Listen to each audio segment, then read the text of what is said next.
Gusto mong umulan, pero dapat handa ka rin doon sa putik. Gusto mong umaraw, pero handa ka rin dapat doon sa pawis. Gusto mong maging successful, kailangan maging handa ka rin sa struggle at sa failure. Gandang araw po, ako po si RP ng Gym Tipo. So tama kayo doon sa nadinig nyo. Karamihan kasi sa atin, di ba, kunyari nainitan tayo. Gusto natin umulan. Pero pag umulan, kailangan handa tayo doon sa mga putik. Ganun din, kung naulan, nag-wish tayo na umaraw. Kailangan handa ka rin doon sa pawis. Ganun din yun sa sa mga gusto mong maging success sa buhay mo. Kailangan maging handa ka rin mag-fail. Kasi walang magic na biglang matutupad na lang yung pangarap mo. Lagi may mga consequences. Kagaya nito, nakikita nyo sa likod, yung Gym Republic Cavite City, yung kauna-unahang warehouse gym namin sa Gym Republic. Pero would you believe, hindi ito ang pinagsimulan namin. So pakita natin yung pinagsimulan namin na isang maliit na garahe lang na 30 square meters. So doon sa pag-start ko ng 30 square meters na gym, pakaliit lang doon sa bahay namin yun. Pero papasalamat ako doon kasi yung nakikita nyo na gym na maliit, na 30 square meters, inutang ko lang sa bangko yan. At lakasan na loob na yung bahay na tinitirhan ko, nilagyan ko ng 30 square meters na gym at yung kinikita noon, yun na pinambayad ko sa utang ko sa bangko. So after 5 years, fast forward, bayad ko na yon. So eto yun. Nagsimula na ako doon sa maliit na gym, di ba? Pero gusto ko maging malaki balang araw. Gusto ko balang araw, ganito rin yung magiging gym ko. Pero hindi ko inisip na magkakaroon kaagad ako nito nang wala na struggle. Along the way, ang dami mga struggles. So, nakikita nyo ngayon na meron na tayong Gym Republic Cavite City. Pero meron rin tayong Gym Republic Tarlac City, pakita natin, at Gym Republic Lipa City. So ngayon, malaki na siya, di ba? Maaraw na, or umulan na, or successful na. Pero hindi birong putik, hindi birong pawis, hindi birong failures ang inabot ko bago ko ma-reach to. Kasi gato kapatid, kaya ako kinukwento kasi bakit? Ngayon siguro nandun ko sa sitwasyon na napuputikan ka o napapawisan ka o nagpe-fail ka. Normal na proseso 'yan. Normal na proseso 'yan. Lahat ng mga nagiging successful, pinagdadaanan yung pinagdadaanan mo. Pero hindi lahat ng nagdadaan sa sitwasyon mo ngayon, yung mga failures or hindi ka gumagalaw, ay nagiging successful. Bakit? Kasi nga precisely my point, hindi ka na gumalaw. Kasi marami, pag naputikan, marami pag napawisan, marami pag nag-fail, tumitigil na lang doon sa ginagawa nila. Actually, proseso lang yan, stage lang yan. Yan, dinadaanan yan, hindi tinitigilan or binabalikan. Kasi karamihan sa atin, pag nahirapan, maatras na lang, di ba? So, hindi ganoon. Proseso kasi yun. Honestly, kung mag-i-interview kayo ng mga taong naging successful, wala ka sigurong makakausap dyan na naging successful na lang bigla at hindi nahirapan. Bihira yung gano'n. Actually, yung sinasabi nga nila na doon sa Millionaire Next Door na libro. So makikita mo yung mga millionaires na yun, hindi mo makikita magagarbo. Lahat yun sila galing doon sa mga tindahan na maliit, na naging grocery, or mga sari-sari store na naging restaurant. So ganun sila, nag-struggle sila doon, galing sila sa maliit. So, sa panahon kasi ng social media ngayon, marami yung may impress ka doon sa hype ng ginagawa nila. Meron yung laki-laki na kaagad ng gym, meron yung, o kung ano man negosyo yan. Kaya magugul ka, sana yan na kaagad ang negosyo ko kasi si Sir RP, meron na kaagad na na ganito kalaki. Pero along the way, hindi po ako nakagawa ng ganitong kalaking gym kung hindi ako dumanas doon sa proseso na sinasabi ko. And speaking of proseso, panoorin nyo to. May nahalukay ako na video. So itong video na to, makikita nyo, kabubukas lang ng gym. Kabubukas lang ng gym. Iilang piraso lang. I-rephrase natin. Nagsimula ako doon sa pinakamaliit. Huwag ka matakot doon, kapatid. Huwag ka matakot. Ganito yun. So, yun ang kwento. Way back 2008, nagtayo ako ng maliit na gym sa garahe namin. 30 square meters. Yun yung pinagsimulan ko. nakakatakot, di ba? Nakakatakot kasi wala akong kalamalam sa sa pagtatayo ng gym eh. Pero sinimulan ko. Yung katakot na yon, kinonquer ko, hindi mawawala yun eh. Hindi mawawala. Actually, yung tapang kasi ng isang tao, hindi yan posible dahil hindi ka nakaramdam ng takot. Hindi yun yung matapang. Hindi matapang yung isang taong hindi nakaramdam ng takot. Ang matapang is yung nakaramdam ng takot. Pero in-overcome niya yung takot na yun at ginawa niya yung mga bagay na kinakatakutan niya. Okay. So, way back 2008, takot ako kasi wala naman ako alam sa pagtatayo ng gym eh. Ang alam ko kasi, kontratista ako ng yero. So, yun ang ginagawa ko. So, nag-venture ako sa pagtatayo ng gym. At that time, wala naman mga YouTube, wala mga ganito na mga tutorial kung paano patakbo ng gym business, di ba? So, natuto ako sa sarili ko. As a matter of fact, naloko pa ako nung unang gym equipment fabricator ko. Kaya nga ako napasok doon sa pagpafabricate kasi nung naloko ako, pwede naman ako tumigil eh. Di ba? Baka sign na yon na dapat hindi ko ituloy. Pero mali eh. Kinonquer ko yung takot ko na yun. Gumawa ako ng sarili kong gym at nagsimula ako doon sa 30 square meters na gym. Kinonquer ko yung takot ko. At that time, dito sa Cavite City, kami, yung pinakamaliit na gym. 30 square meters, ang liit-liit lang noon. Pero nakasurvive ako ng 5 taon. 2008 to 2013. Nakasurvive ako doon sa maliit na gym na yon. And then what? Nagkaroon ako ng opportunity. Itong gym na nakikita nyo ngayon sa likod ko, pinapaupahan to. So naglakas loob ako na magtanong. Pero hindi ko alam na tagusan to. Sana may video ako mapakita na makikita yung walkthrough ko. Yung papasok hanggang labas. Tagusan to. So dito, may entrance. Doon may entrance. So isang block ito. So nung nakita ko, talaga natakot ako. So again, kinonquer ko yung takot ka na yun. Kahit na wala akong pera. Babalikan natin yung walang pera. Kita mo, pakita natin sa video kung gaano kasimple. Kung gaano, malaki nga siya. Pero konting yung mga equipment. Ano ginawa ko? So, doon sa mga magsa-start ng gym, ito pwede nyo gayahin. Pwedeng may malaki kayong space, pero malit ang budget mo. Hindi mo kayang punuin. Gayahin mo yung ginawa ko. Yung ginawa ko, nilagay ko muna sa isang lugar, yung mga, hindi ko masyadong kinalat, nandun sa isang lugar, kung alin yung kakasya.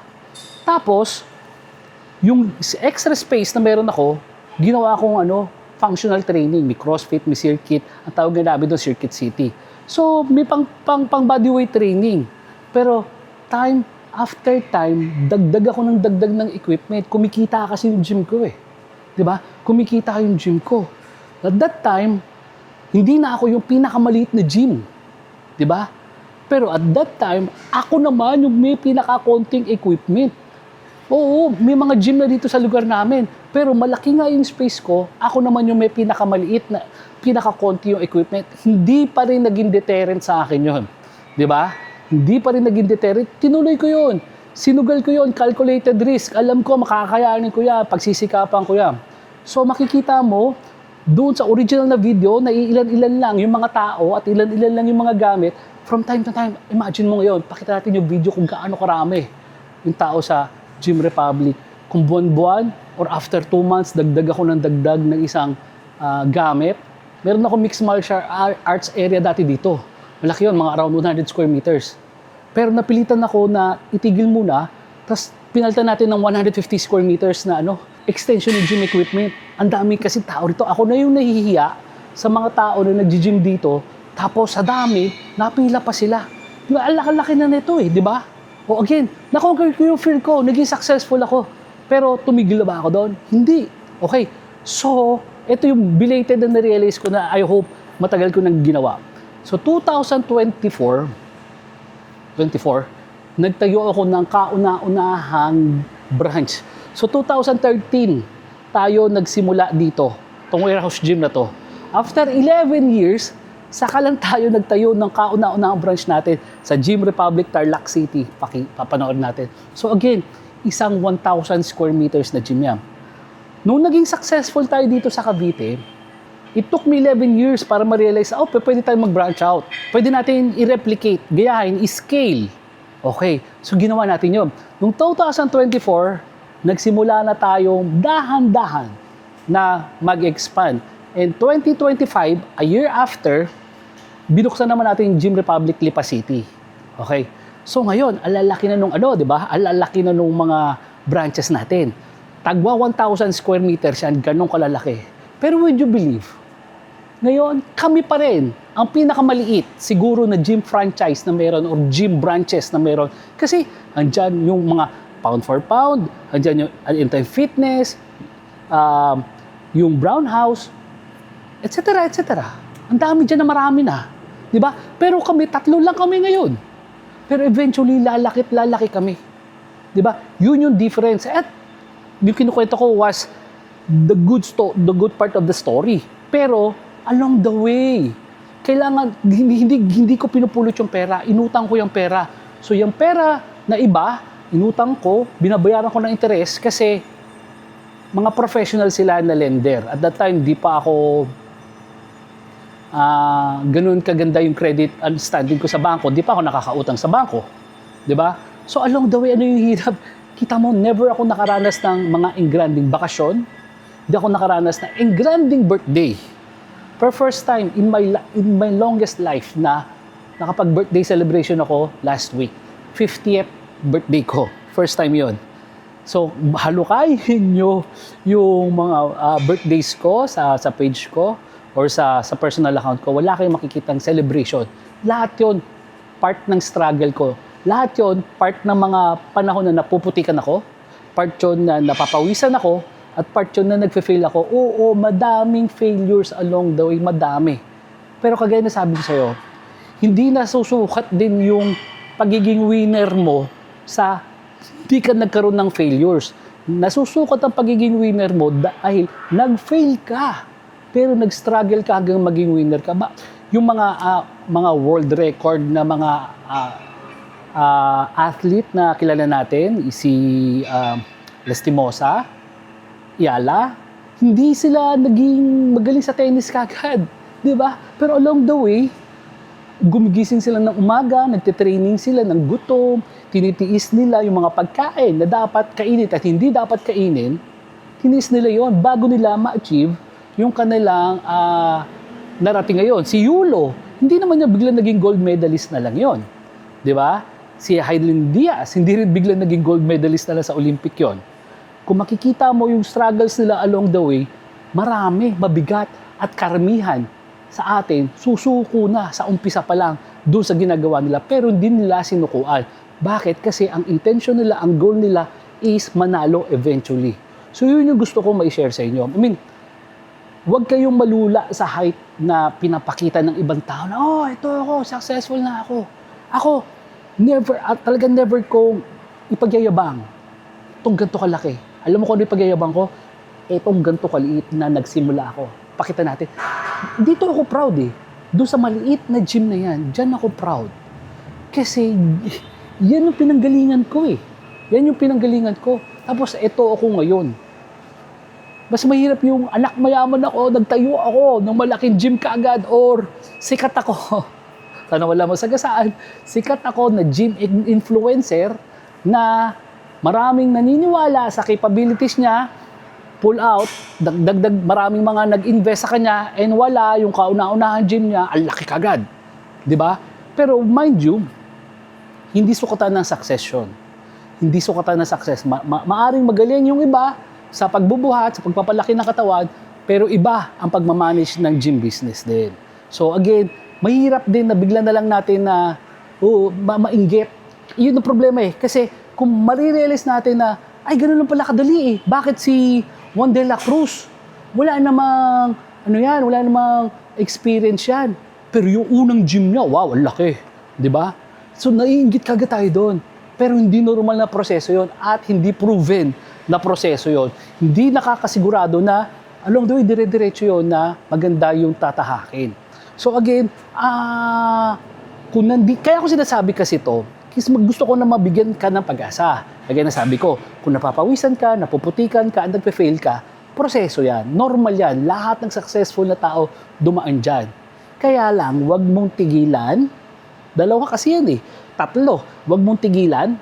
Wag kang sumukot, umatras, kundi mag-move ka abante. Yung mga failures na yan, yung pawis na yan, yung putik na yan, consider mo na leksyon yan. Mahal na matrikula na leksyon ng buhay. Tandaan mo yun. Para next time, hindi mo na babalikan. Hindi mo na uulitin. 'Di ba? Kagaya ng sinishare ko ngayon, hindi lang success, kundi failures ko. 'Di ba? Kasi mas importanteng matuto kayo doon sa failures ko para wag nyo nang danasin, wag kayong susuko, at makikita nyo na pwede pala akong mag-fail, tapos later on magiging successful. And I hope ma-appreciate ko. Kung nakatapos ka dito sa video na to, gusto ko talaga marinig yung kwento ng ibang tao na mga nag-fail pero hindi sumuko. Comment ka, kapatid. Gusto ko marinig yun. Ako po si RP ng Jim Tipo. Gandang araw po.